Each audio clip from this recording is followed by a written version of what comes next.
Volodymyr, welcome to Ukraine Profile. On today's program, we have Ihor Michalchyshyn, Executive Director of the Ukrainian Canadian Congress, to discuss the situation in Ukraine and the important work of the Congress in this regard. But first, we have Volodymyr Katrushenko, who will outline the upcoming 25th anniversary of the creation of the icons at St. John the Baptist Ukrainian Catholic Shrine. Volodymyr, thank you for coming on the program. Thank you for inviting me. Okay. Volodymyr, when were the icons created and how long did it take to do the work? Ron, this is such a big topic, so we can talk about hours about it. So shortly, so icon is window to the heaven in Eastern Christianity. So icon it's a window to the heaven, into spiritual realms. So revealing God and heavenly realities. So, and Father Cyril Michalchyshyn said, the visual is always the most powerful way of brightening forth an idea. It is easier than plowing through pages and pages of someone writing. So it's much easier to understand the scripture from icon than read. So I think the icons were at the church were from November 1999 to about December 2002? 2000 even. Yes, so it was a long story, but shortly. So our church was completed in 1987, but since then there's work in the decoration committee, and a lot of people, they were doing research, inviting different artists, even from Northern America, from Canada. Even they agreed to invite famous artist from USA, Sviatoslav Makarenko. But Father Shevchuk died unexpectedly in 1994, and since then our shrine was empty, just two icons.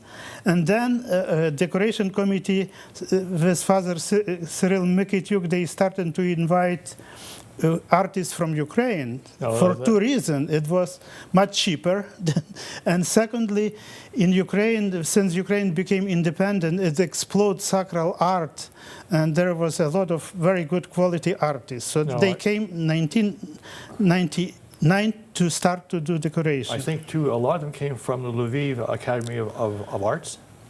Yes, all of them, they are famous artists, not only in sacred art, but overall in fine painting, especially Volodymyr Volodymyr. He is now 84 years old, but he still is working.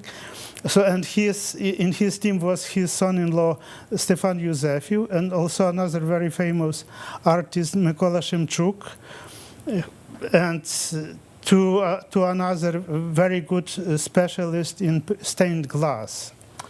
So it was a team of 5 people, and they did enormous work in 1 year. I can remember the scaffolding in the church. Does the icons at the church, do they follow any particular style of iconography? Style of iconography is also a very big topic. So to keep it shortly, so especially in diaspora in Northern America, everybody fascinated by a so-called Byzantine style.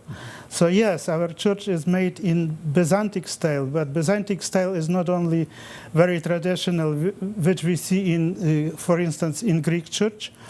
So it's based on Byzantine Palaiologian style, which is much more closer to Renaissance art. So I have a small sample of this icon.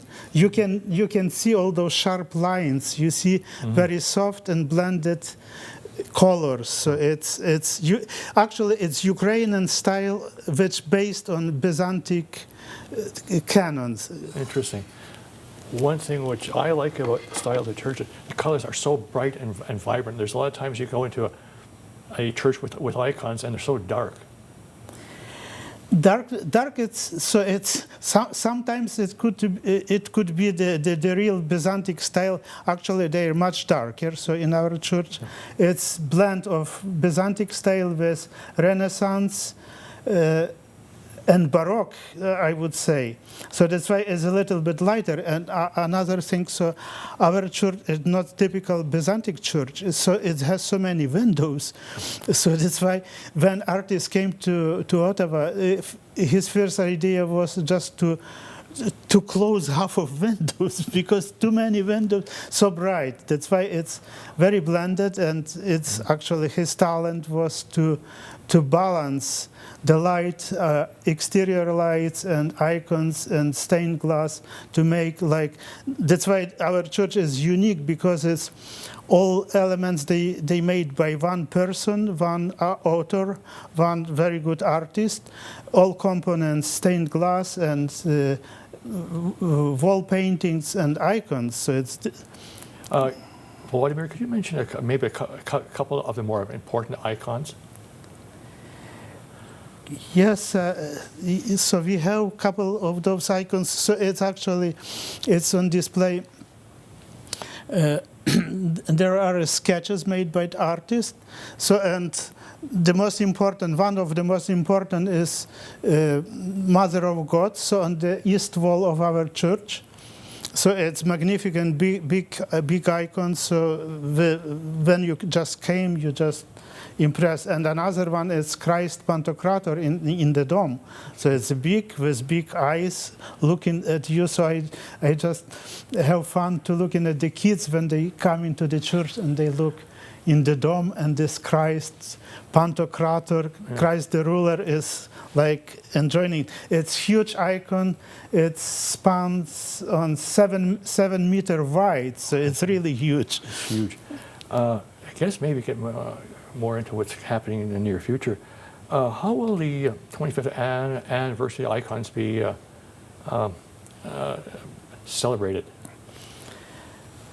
No, after COVID, we have completely new set of people in our church. Because of war in Ukraine, a lot of new people arrived to Canada. Also, we have even from Canadian parts, so from English-speaking people, we have people who was attending services at St. Paul University, and now all gathers in our church, and we just realized nobody knows all those icons. And we decided to somehow to teach and to keep the memory of all those what's happening, to deliver. So that's why we gather an organizational committee. We decide to put this event, when icon windows into heavenly world, and everybody were happy with this idea, and we're working hard to make it happen. I think you called the icons windows into the divine world. Where and when will that happen? So it will be happen on November 15th, 6 o'clock in the evening. So it will include a lot of, actually it will be very busy event. So we will have in our church greetings, especially for all benefactors, all people who donated money for icons. And then we will have illuminated kind of light show with our icons. And that's in the main part of the church? Yes. And then in the basement we will have a reception with very good Ukrainian style food, cash bar, and we will have another big event. It will be silent auction. Could you tell us about the auction and what type of items do you think will be offered? Oh, we will have wonderful paintings from Ukraine, which one member of our parish he brought. He collected from Ukraine during many years, and now his family decided to donate to our church. Nice. It's wonderful pieces of contemporary art from Ukraine. Are there any other items that are going to be coming up for that?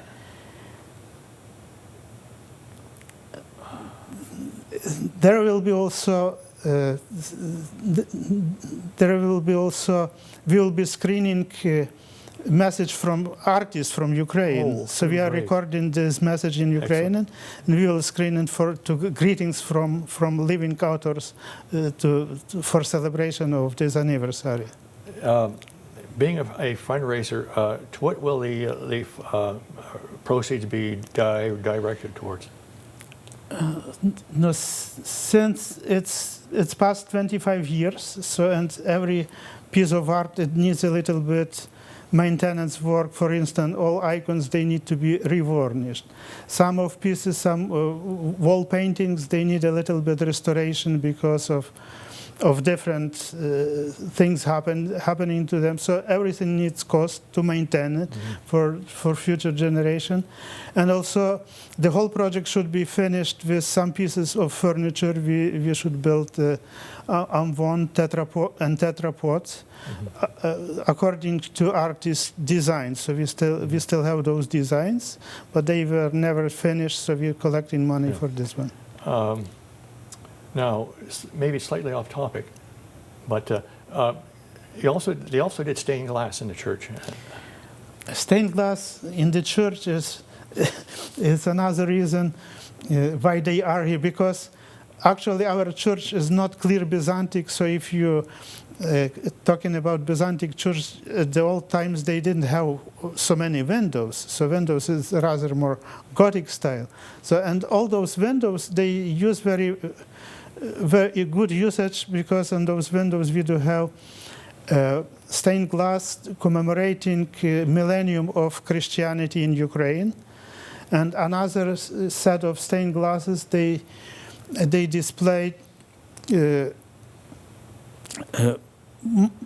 foundation of monasteries in Ukraine, because our church is serviced by Basilian fathers.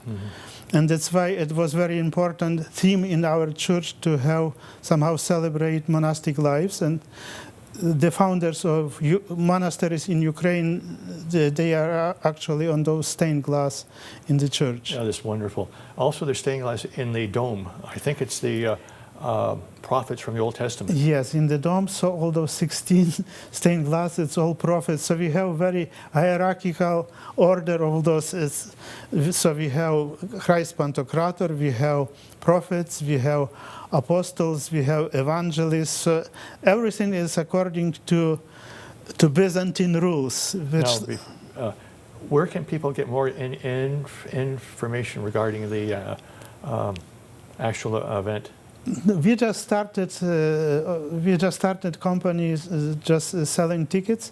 So now we do have two places. It's one place is in our church after liturgy. Second is BCU Credit Union on 1913 Carling Street.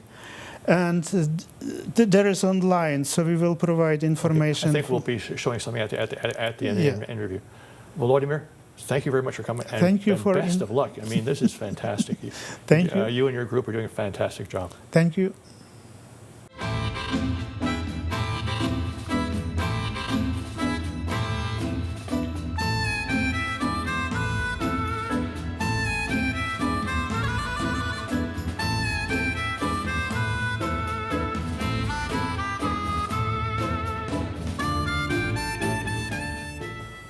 Welcome back, and we have one of our favorite guests, Ihor Michalchyshyn, Executive Director of Ukrainian Canadian Congress. Ihor, welcome back as always.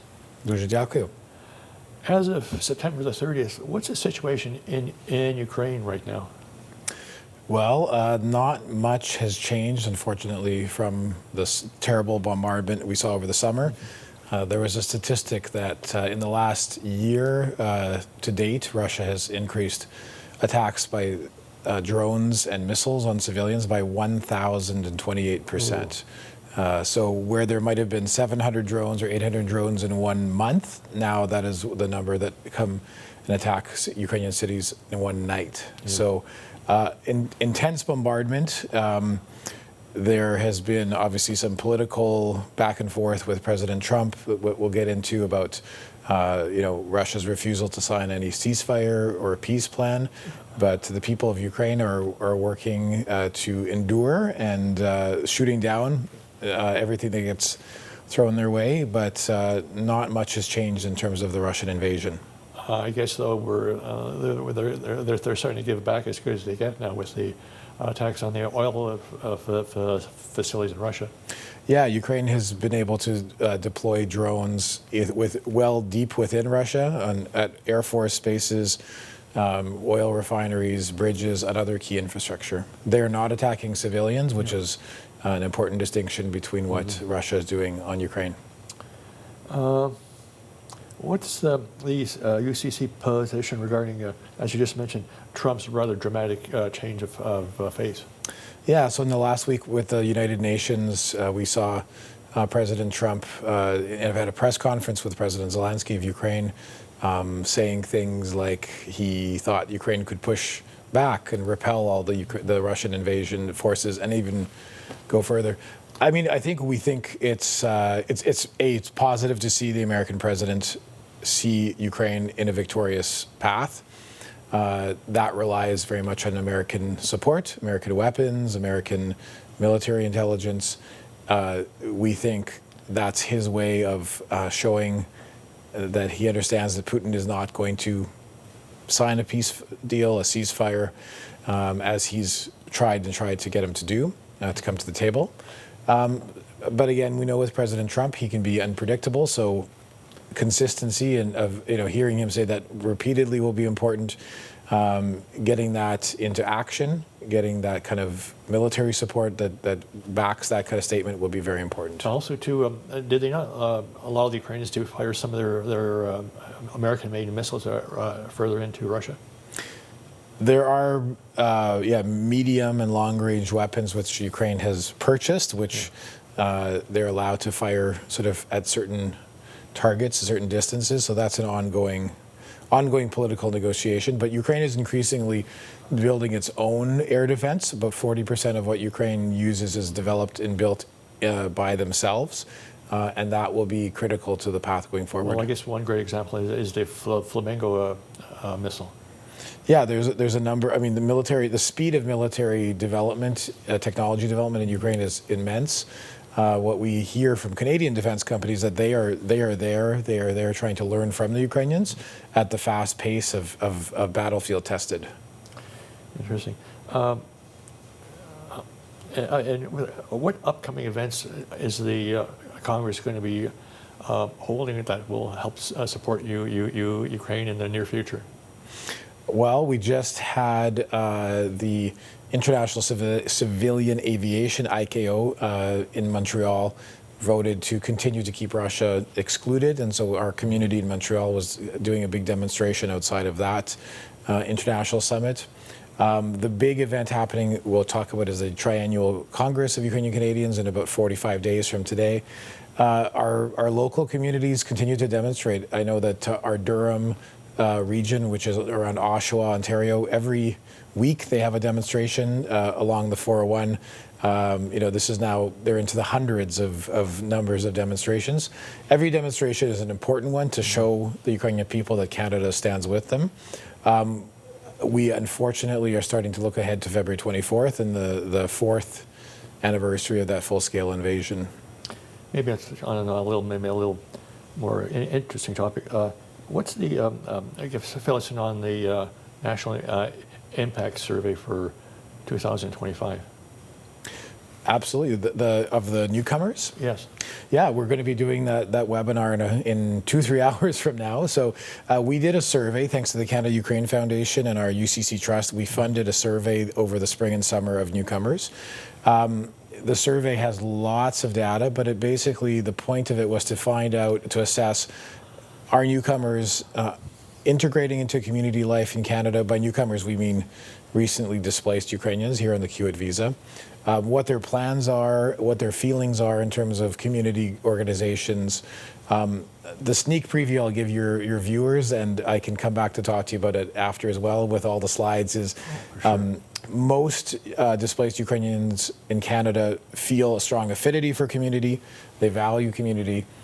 An overwhelming number of them are not involved because they don't have time. That was the huge reason. They're working, they're learning English, they're learning French. They don't have as much time as they want to integrate, but they do see themselves and they see great value in the community institutions. And we got a number of indicators. For example, they want to see more professional business association type activities. They want to see more activities for youth, for young people. Language is extremely important to them. So there's some really key indicators there that we'll be giving to all of our community organizations as they plan for the future. You mentioned youth, but you also have that program, Youth Ambassadors. Right. And how is that coming along? Wonderful. We're in our second year of our Youth Ambassador program. Last year we had 21. This year we have 16 from all across Canada. So there's 3 in Ottawa, actually, that I met last week in person. Each of them is working on a project to support the local UCC Ottawa branch. They also participate in monthly sessions to build skills, and they have a mentor that helps them in that. So we're really proud of our alumni. We're really proud of this group, and it's a program we hope will go long into the future. Now, maybe we'll change the pace. What recently has the Canadian government done to support Ukraine? Well, I guess if we go back to August 24th, Prime Minister Carney was in Ukraine, and Michalchyshyn, our UCC national president, was also there to welcome him and greet him. He made a major announcement of the support that Ukraine was pledged by Canada at the G7 summit that was held in Canada in Kananaskis. So it's into the billions of dollars in terms of the military aid, the financial assistance that the Prime Minister has reiterated. More recently, he was at the United Nations with President Zelensky, where they co-hosted a session on stolen Ukrainian children, and they're really raising the profile of that issue and trying to add more supports to that. So Canada has, and Prime Minister Carney as the new Prime Minister, have definitely stood up with Ukraine, with President Zelensky very closely. Now, you mentioned the stolen children. What's been happening in that respect? Well, unfortunately, the numbers are staggering, right? It's into the potentially tens of thousands of children that have been abducted by Russia, by military forces, by civilian forces, that they're in orphanages, they're being adopted, so to speak, by Russian families. So there are, the most positive example I can say is there's charities like a group called Save Ukraine with Mykola Kuleba that we support, that they supported through the CUF Ukraine Humanitarian Appeal. They literally work with parents and grandparents to rescue children. From a government side, it's about compiling profiles and the composite profiles of each of these cases to identify where they are, and trying to engage through third parties to negotiate for them to come back. No, I think both President Putin and the lady that supposedly looks after the children, they're subject to arrest in That's right. The Hague. They were charged by the International Criminal Court in this case, yeah. Maybe on another nicer topic. Tell us more about the Triennial Convention coming up. Sure. 45 days away from the day we're doing this interview, we'll have hundreds of delegates, I think almost 300-400 delegates. It's a really great opportunity for our Ukrainian community family to get together. As you've been at these, and we did it in Ottawa, I've done it in Winnipeg, now it's back in Toronto. A really large gathering of volunteer leadership. We're going to have speakers from the Government of Ukraine, Government of Canada, as well as we have these amazing workshops with experts on everything from disinformation to volunteer recruitment, all sorts of interesting stuff going on for people. What will be the key topics at the convention? Well, the main theme is resilience, and we mean that in the sense of how Ukrainians in Ukraine are enduring and how our community in Canada is enduring the war. So that's our overarching theme. We will hear about defense. We're going to have a Canada-Ukraine defense panel looking to the future. We're going to have a panel that talks about reshaping community in terms of integrating newcomers, various waves of immigration, and reaching out to Ukrainians of all generations. And we're hoping to hear more about the Canada-Ukraine governmental relationship and what the plans are for the future as well. How many people do you expect will be attending? Well, they tell me the hall fits 600 people at tables of 10, so that's our maximum for dinner. We're hoping that there's going to be 300-400 delegates plus guests. Now, how can people find more information about the convention? So our website, ucc.ca, has a big bright green button that will lead you to the Congress site. All the speakers, the program details are all listed there. We are very thankful to our many sponsors. We have all of our local credit unions in Ontario, foundations and others that are supporting. So that's a huge part of that, of making it possible. So again, General Romeo Dallaire will be one of the keynote speakers, talking about his passion for Ukrainian veterans programs. He's traveled to Ukraine and he's going to be one of our keynotes. We will have Alexandra Matvichuk, the Nobel Prize laureate, who talks about human rights and justice and Ukrainian children. Ihor, I hope you have the greatest success down the road, and definitely have you on again. Yes, I'll be happy to talk to you after the Congress. Great.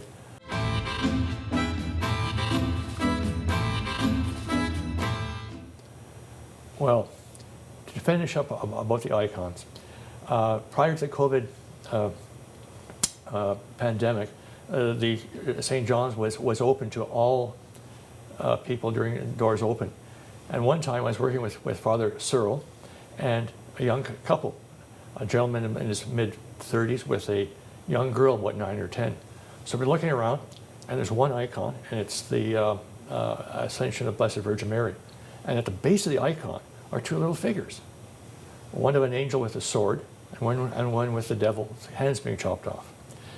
And the idea is no evil ever touched Virgin Mary. And this little girl was looking at this thing. And she said, boy, you got angels in this church. All ours just fly around. And Father, just before the father was going to admonish her, she said, Father still said, she's just being honest. So until next time, Slava Ukraina, Slava Canada, stand with Ukraine, stand with Canada, and God save the King.